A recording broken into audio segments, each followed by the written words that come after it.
प्रेम से बोलिए श्री सत्यनारायण भगवान की जय।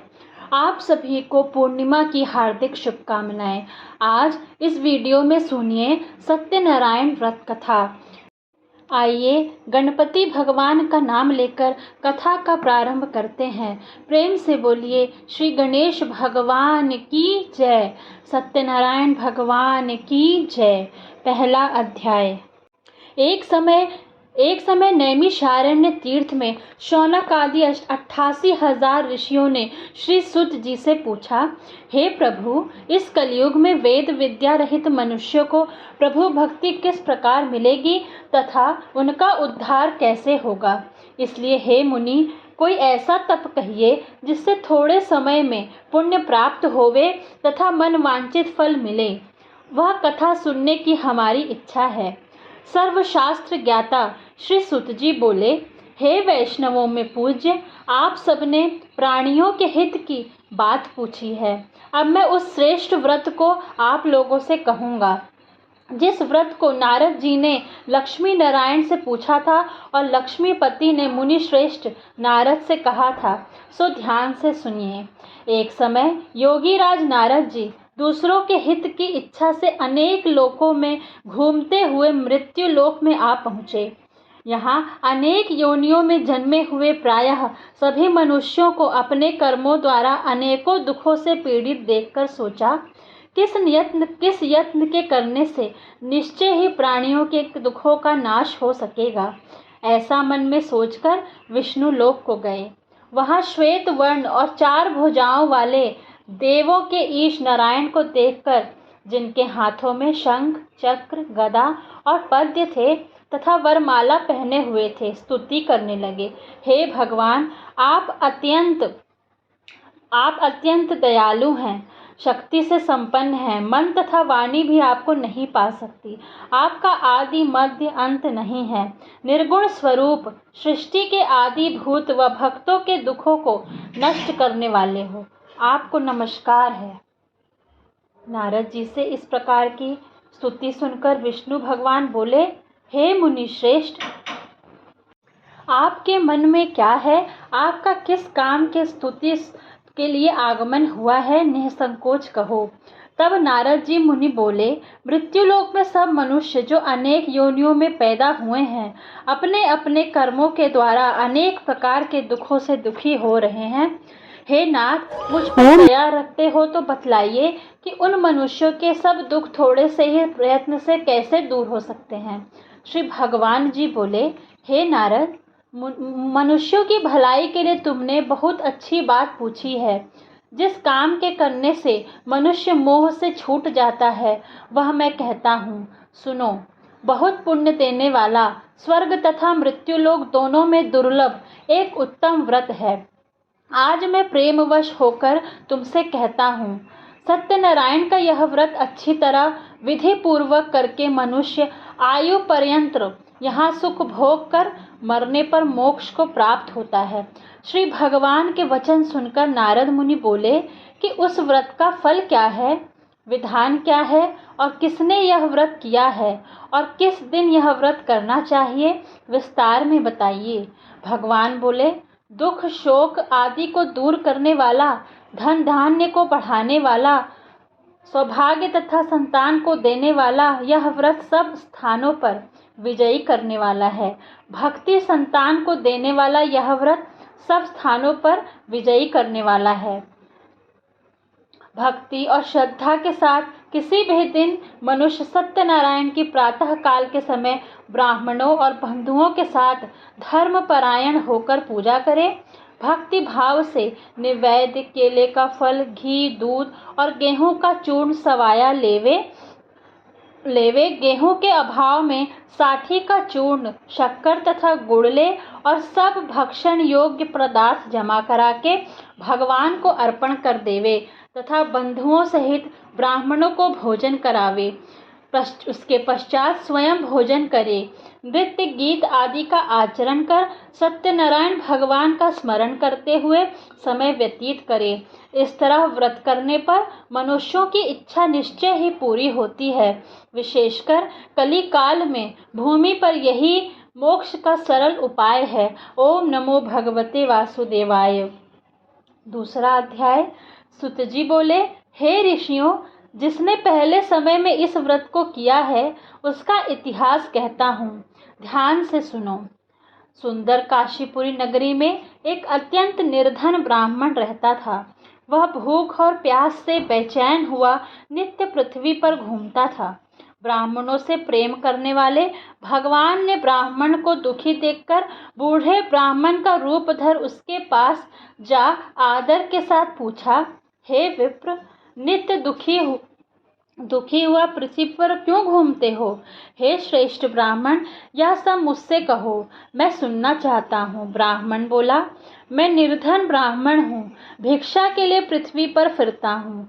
हे भगवान, यदि आप इसका उपाय जानते हो तो कृपया कर कहो। वृद्ध ब्राह्मण बोला कि सत्यनारायण भगवान मनोवांछित फल देने वाले हैं, इसलिए हे ब्राह्मण, तू उनका पूजन कर, जिसके करने से मनुष्य सब दुखों से मुक्त हो जाता है। ब्राह्मण को व्रत का सारा विधान बतलाकर बूढ़े ब्राह्मण का मनुष्य रूप धारण करने वाले सत्यनारायण भगवान अंतर ध्यान हो गए। जिस व्रत को वृद्ध ब्राह्मण ने बतलाया है, मैं उसको करूँगा, यह निश्चय कर उसे रात में नींद नहीं आई। वह सवेरे उठ सत्यनारायण के व्रत का निश्चय कर भिक्षा के लिए चला। उसको भिक्षा में बहुत धन मिला, जिससे बंधु बांधवों के साथ उसने सत्यनारायण भगवान का व्रत किया। इसके करने से वह ब्राह्मण सब दुखों से छूटकर अनेक प्रकार की संपत्तियों से युक्त हुआ। उस समय से वह ब्राह्मण हर मास व्रत करने लगा। इस तरह सत्यनारायण भगवान के व्रत को जो करेगा वह मनुष्य सब दुखों से छूट जाएगा। इस तरह नारद जी से नारायण का कहा हुआ यह व्रत मैंने तुमसे कहा। हे विप्रो, मैं अब और क्या कहूँ? ऋषि बोले, हे मुनीश्वर, संसार में इस ब्राह्मण से सुनकर किस किस ने इस व्रत को किया, हम यह सब जानना चाहते हैं। इसके लिए हमारे मन में श्रद्धा है। सुत जी बोले, हे मुनियों, जिसने इस व्रत को किया है वह सब सुनो।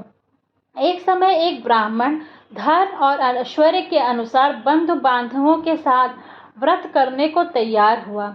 उसी समय एक लकड़ी बेचने वाला बूढ़ा आदमी आया और बाहर लकड़ियों को रखकर ब्राह्मण के मकान में गया।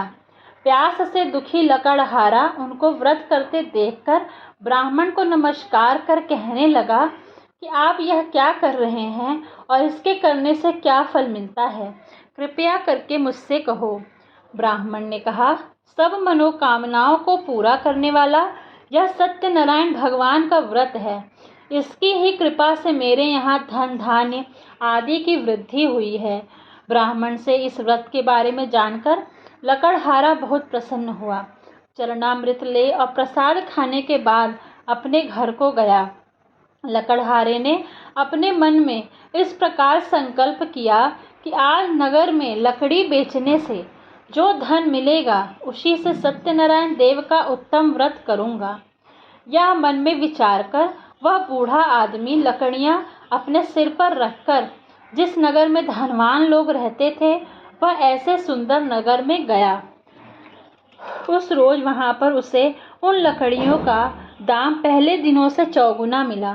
तब वह बूढ़ा लकड़हारा दाम ले और अति प्रसन्न होकर पक्के केले की फली, शक्कर, घी, दूध, दही और गेहूं का आटा इत्यादि सत्यनारायण भगवान के व्रत की सारी सामग्रियों को लेकर अपने घर गया। फिर उसने अपने भाइयों को बुलाकर विधि विधान के साथ भगवान जी का पूजन और व्रत किया। उस व्रत के प्रभाव से वह लकड़हारा धन, पुत्र आदि से युक्त हुआ और संसार के समस्त सुख भोग कर बैकुंठ को चला गया। प्रेम से बोलिए सत्यनारायण भगवान की जय। तीसरा अध्याय। सुत जी बोले, हे श्रेष्ठ मुनियों, अब आगे की कथा कहता हूँ, सुनो। पहले समय में उल्कानुख नाम का एक श्रेष्ठ बुद्धिमान राजा था। वह सत्य वक्ता और जितेंद्र प्रिय था। प्रतिदिन देव स्थानों पर जाता तथा गरीबों को धन देकर उनके कष्ट दूर करता था।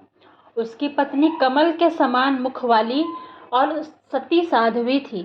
भद्रशिला नदी के तट पर उन दोनों ने श्री सत्यनारायण का व्रत किया। उस समय में वहाँ एक साधु वैश्य आया। उसके पास व्यापार के लिए बहुत सा धन था। वह नाव के किनारे पर ठहरा कर राजा के पास आ गया और राजा को व्रत करते हुए देखकर विनय के साथ पूछने लगा, हे राजन, भक्ति युक्त चित्त से यह आप क्या कर रहे हैं? मेरी सुनने की इच्छा है, सो आप यह मुझे बताइए। राजा बोले, हे साधु, अपने बांधवों के साथ पुत्रादि की प्राप्ति के लिए यह महाशक्तिवान सत्यनारायण भगवान का व्रत व पूजन किया जा रहा है। राजा के वचन सुनकर साधु आदर से बोला, हे राजन, मुझसे इसका सब विधान कहो, मैं भी आपके कथा अनुसार इस व्रत को करूँगा। मेरे भी कोई संतान नहीं है और इससे निश्चय ही होगी। राजा से सब विधान सुन व्यापार से निवृत्त हो वह आनंद के साथ घर गया। साधु ने अपनी स्त्री से संतान देने वाले उस व्रत का समाचार सुनाया और कहा कि जब मेरे संतान होगी तब मैं इस व्रत को करूँगा। साधु ने ऐसे वचन अपनी स्त्री लीलावती से कहे। एक दिन उसकी स्त्री लीलावती पति के साथ आनंदित हो संसारिक धर्म में प्रवृत्त होकर सत्यनारायण भगवान की कृपा से गर्भवती हो गई तथा 10वें महीने में उसके यहाँ एक सुंदर कन्या का जन्म हुआ। दिनों दिन वह इस तरह बढ़ने लगी जैसे शुक्ल पक्ष का चंद्रमा बढ़ता है। कन्या का नाम लीलावती रखा गया। तब लीलावती ने मीठे शब्दों में अपने पति से कहा कि आपने संकल्प लिया था कि भगवान का व्रत करूँगा, अब आप उसे करिए। साधु बोला, हे प्रिय, इसके विवाह पर करूँगा। इस प्रकार अपनी पत्नी को आश्वासन दे वह नगर को गया। कलावती पितृगृह में वृद्धि को प्राप्त हो गई। साधु ने जब नगर में सखियों के साथ अपनी पुत्री को देखा तो तुरंत दूत बुलाकर कहा कि पुत्री के वास्ते कोई सुयोग्य वर देख कर लाओ। साधु की आज्ञा पाकर दूत कंचन नगर पहुंचा और वहां पर बड़ी खोज कर देखभाल कर लड़की के लिए एक सुयोग्य वाणिक पुत्र को ले आया। उस सुयोग्य लड़के को देखकर साधु ने अपने बंधु बांधवों सहित प्रसन्नचित अपनी पुत्री का विवाह उसके साथ कर दिया, किंतु दुर्भाग्य से विवाह के समय भी उस व्रत को करना भूल गया। तब श्री भगवान क्रोधित हो गए और शाप दिया कि तुम्हें दारुण दुख प्राप्त होगा। अपने कार्य में कुशल साधु बनिया जमाता सहित समुद्र के समीप स्थित रत्नपुर नगर में गया। वहां दोनों ससुर जमाई चंद्रकेतु राजा के उस नगर में व्यापार करने लगे। एक रोज भगवान सत्यनारायण की माया से प्रेरित कोई चोर राजा का धन चुराकर भागा जा रहा था, किंतु राजा के दूतों को आता देखकर चोर ने घबरा कर भागते हुए राजा के धन को वहीं चुपचाप रख दिया जहां वो ससुर जमाई ठहरे हुए थे। जब दूतों ने उस साधु वैश्य के पास राजा के धन को रखा देखा तो वे दोनों को बांध कर ले गए और प्रसन्नता से दौड़ते हुए राजा के समीप जाकर बोले, हे, यह दो चोर हम पकड़ कर लाए हैं, कृपया आज्ञा दें। तब राजा की आज्ञा से उनको कठोर कारावास में डाल दिया गया और उनका सब धन छीन लिया। सत्यनारायण भगवान के श्राप द्वारा उनकी पत्नी भी घर पर बहुत दुखी हुई और घर पर जो धन रखा था उसे चोर चुरा ले गए। शारीरिक व मानसिक पीड़ा तथा भूख प्यास से अति दुखित हो अन्न की चिंता में कलावती एक ब्राह्मण के घर गई। वहां उसने सत्यनारायण भगवान का व्रत होते देख फिर कथा सुनी और फिर अपने माँ से आकर यह बात बताई। कथा सुनी तथा प्रसाद ग्रहण कर रात को घर आई। माता ने कलावती से कहा, हे पुत्री, अब तक कहाँ रही व तेरे मन में क्या है? कलावती बोली, हे माता, एक ब्राह्मण के घर श्री सत्यनारायण भगवान का व्रत देखा है। कन्या के वचन सुनकर लीलावती भगवान के पूजन की तैयारी करने लगी। लीलावती ने परिवार और बंधुओं सहित श्री सत्यनारायण भगवान का पूजन किया और वर मांगा कि मेरे पति और दामाद शीघ्र आ जावें। साथ ही प्रार्थना की कि हम सबका अपराध क्षमा करो। सत्यनारायण भगवान इस व्रत से संतुष्ट हो गए और राजा चंद्रकेतु के स्वप्न में दर्शन देकर कहा, हे राजन, दोनों वैश्यों को प्रातः ही छोड़ दो और उनका सब धन जो तुमने ग्रहण किया है दे दो, नहीं तो मैं तेरा धन, राज्य, पुत्रादि सब नष्ट कर दूंगा। राजा से ऐसे वचन सुनकर भगवान अंतर ध्यान हो गए। प्रातः काल राजा चंद्रकेतु ने सभा में अपना स्वप्न सुनाया। फिर दोनों वाणिक पुत्रों को कैद से मुक्त कर सभा में बुलाया। दोनों ने आते ही राजा को नमस्कार किया। राजा मीठे वचनों से बोला, हे महानुभावों, भावी वश ऐसा कठिन दुख प्राप्त हुआ है, अब तुम्हें कोई भय नहीं। ऐसा कहकर राजा ने उनको नए नए वस्त्राभूषण पहनाए तथा जितना धन लिया था उससे दुगना धन देकर आदर सहित विदा किया। दोनों वैश्य अपने घर को चल दिए। जोर प्रेम से बोलिए श्री सत्यनारायण भगवान की जय। चौथा अध्याय। सुतजी बोले, वैश्य ने मंगलाचरण करके यात्रा आरंभ की और अपने नगर को चला। उनके थोड़ी दूर निकलने पर दंडी वेशधारी सत्यनारायण भगवान ने उनसे पूछा, हे साधु, तेरी नाव में क्या है? अभिमानी वाणिक हंसता हुआ बोला, हे दंडी, आप क्यों पूछते हो? क्या धन लेने की इच्छा है? मेरी नाव में तो बेर और पत्ते भरे हैं। वैश्य का कठोर वचन सुनकर भगवान ने कहा, तुम्हारा वचन सत्य हो। दंडी ऐसा कहकर वहां से दूर चले गए और कुछ दूर जाकर समुद्र के किनारे बैठ गए। दंडी के जाने पर वैश्य ने नित्य क्रिया करने के बाद नाव को ऊंची उठी देखकर अचंभा किया और नाव में बेल पत्ते आदि देखकर मूर्छित हो जमीन पर गिर पड़े। फिर मूर्छा खुलने पर अत्यंत शोक प्रकट करने लगे। तब उनका दामाद बोला कि आप शोक ना करें, ये दंडी का श्राप है, अतः उनकी शरण में चलना चाहिए, तभी हमारी मनोकामना पूर्ण होगी। दामाद के वचन सुनकर साधु वाणिक के पास पहुंचा और अत्यंत भक्ति भाव से नमस्कार करके बोला, हे भगवान, आपकी माया से मोहित ब्रह्मा आदि भी आपके रूप को नहीं जानते, तब मैं अज्ञानी कैसे जान सकता हूँ। आप प्रसन्न होइए, मैं सामर्थ्य के अनुसार आपकी पूजा करूँगा। मेरी रक्षा करो और पहले के समान नौका में धन भर दो। उससे भक्तियुक्त वचन सुनकर भगवान प्रसन्न हो उसकी इच्छा अनुसार वर देकर अंतर्ध्यान हो गए। तब उन्होंने नाव पर आकर देखा कि नाव धन से परिपूर्ण है। फिर वह भगवान सत्यनारायण का पूजन कर साथियों सहित अपने नगर को चले।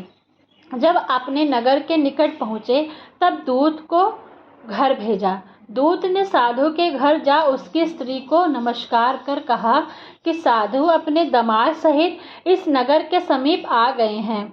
ऐसा वचन सुन साधु की स्त्री ने बड़े हर्ष के साथ सत्यदेव का पूजन कर पुत्री से कहा, मैं अपने पति के दर्शन को जाती हूँ, तो कार्य पूर्ण कर शीघ्र आना। माता के ऐसे वचन सुनकर कलावती प्रसाद छोड़कर पति के पास गई। प्रसाद की अवज्ञा के कारण महासत्यदेव रुष्ट हो गए। उसके पति को नाव सहित पानी में डुबा दिया। कलावती अपने पति को ना देखकर रोती हुई जमीन पर गिर गई। इस तरह नौका को डूबा हुआ तथा कन्या को रोता देख साधु दुखित हो बोला, हे प्रभु, मुझसे या मेरे परिवार से जो भी भूल हुई है उसे क्षमा करो। उसके दीन वचन सुनकर सत्यदेव प्रसन्न हो गए और आकाशवाणी हुई, हे साधु, तेरी कन्या मेरे प्रसाद को छोड़कर आई है, इसलिए इसका पति अदृश्य हुआ है। यदि वह घर जाकर प्रसाद खाकर लौट आए तो इसका पति अवश्य मिल जाएगा।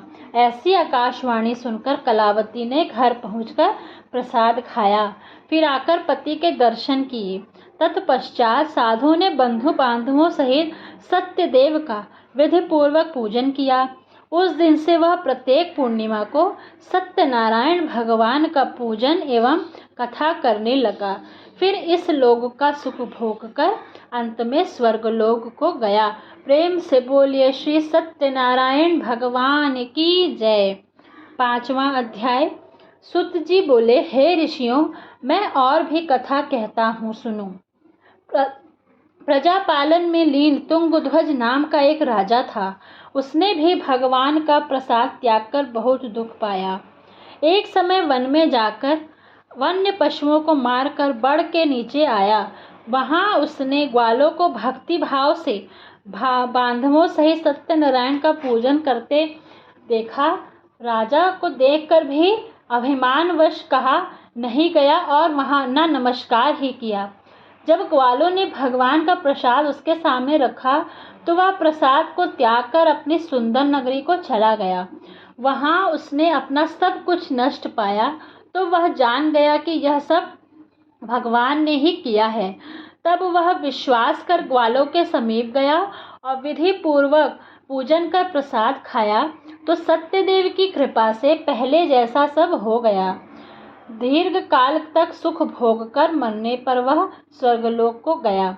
जो मनुष्य इस परम दुर्लभ व्रत को करेगा, भगवान की कृपा से उसे धन धान्य की प्राप्ति होती है तथा सब मनोरथ पूर्ण होकर अंत में वैकुंठ धाम को जाता है।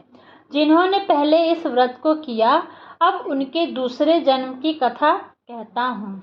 वृद्ध शतानंद ब्राह्मण ने सुदामा का जन्म लेकर मोक्ष को पाया।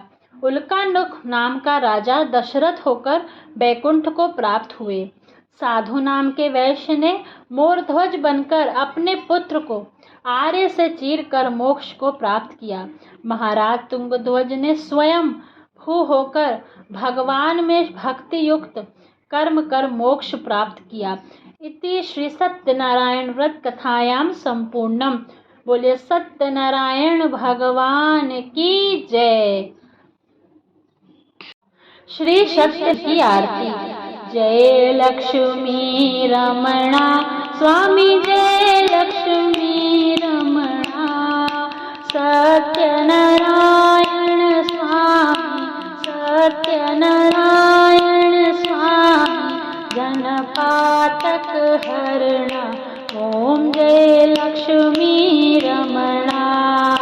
रतन जड़ित सिंहासन, अद्भुत छवि राजे। नारद करत निरंजन, घंटा ध्वनि बाजे। ओम जय लक्ष्मी रमणा।